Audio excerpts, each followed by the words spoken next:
নমস্কার, আপনারা দেখছেন এখন দাসপুর বার্তা। ক্যান্সার রোগীদের পাশে স্নেহা তমালিকা। নিজের মাথার চুল দান করেও ক্যান্সার রোগীদের পাশে দাঁড়ানো যায়, কারণ ক্যান্সার আক্রান্তদের মাথা চুল পড়ে গিয়ে তাদের সৌন্দর্যর হানি ঘটে, তারা মন মরা হয়ে পড়েন। এরূপ রোগীদের স্বার্থে নিজের মাথা চুল দান করেছেন ঘাটাল রেড ক্রস সোসাইটিতে পৌঁছে 23শে মে শুক্রবার ঘাটাল ব্লকের প্রতাপপুরবাসী দ্বাদশ শ্রেণীর ছাত্রী স্নেহা মণ্ডল, এবং 24শে মে শনিবার চুলদান করেছেন দাসপুর 1 ব্লকের বাসুদেবপুর গ্রাম নিবাসী নার্সিং পাঠরতা ছাত্রী তমালিকা চক্রবর্তী।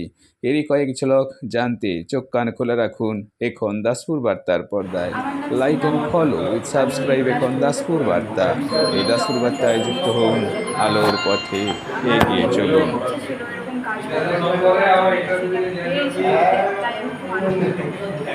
যোগ্যতা সৎসঙ্গ স্কুলের ক্লাস 12-এর ছাত্রী স্নেহা মণ্ডল, প্রতাপপুরে বাড়ি।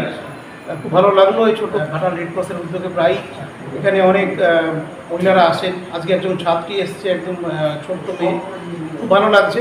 চুলটা হয়তো আপনি 1 ফুটের কম কাটছেন, ফেলে দিচ্ছেন, নষ্ট হচ্ছে।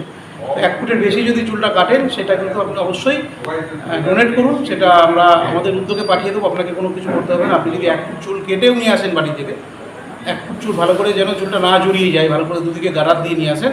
আমরা সেটা আপনার যে যারা এরকম ক্যান্সার রোগীদের জন্য পরচলা বানায় তাদের কাছে পাঠিয়ে দেবো বাই পোস্টে, কুরিয়ারের মাধ্যমে। আপনি সার্টিফিকেট পাবেন সেই সংস্থার থেকে, এবং আপনার এই চুল থেকে একজন ক্যান্সার আক্রান্ত মহিলার মাথার পরচলা তৈরি হবে, যেটা তার বডি।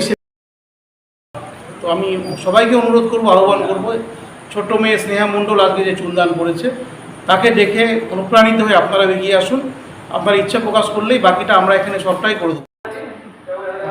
ভালো লাগছে। আজকে গতকাল একটি স্কুল ছাত্রী দ্বাদশ শ্রেণীর তিনি চুলদান করে গেছিলেন। আজকে সেই দানের খবর আমরা বিভিন্ন নিউজ পোর্টাল এবং সামাজিক যোগাযোগ মাধ্যমে দিয়েছিলাম। সেখান থেকে দেখে আজকে তমালিকা চক্রবর্তী নামের একটি মেয়ে, সে নার্সিং কলেজের ছাত্রী, হাওড়ার দিকে নার্সিং কলেজে এসেছে আজকে চুলদান করার জন্য। খুব ভালো লাগছে। এবং আমি আরেকটা কথা বলতে চাই, আমাদের শাইন অ্যান্ড শাইন পার্লারের যারা প্রতিনিধি আছেন, যে ম্যাডাম আছেন, ওনারা কিন্তু বিনামূল্যে এই কাজটি করে দিয়ে থাকেন। যিনি চুল দান করেন তার চুলটি কেটে দেওয়ার জন্য সেই কাজটি তারা এসে এখানে করে দেন বিনামূল্যে। এটাও আমাদের বড় প্রাপ্তি। প্রথমে ধন্যবাদ জানাই আমাকে একটা সুযোগ করে দেওয়ার জন্য। আমি অনেকদিন ধরে চেয়েছিলাম চুল দান করবো, এবং আমি যাদের উদ্দেশ্যে চুলটি দান করছি তারা যাতে সুস্থ থাকে, আমি এই কামনা করি।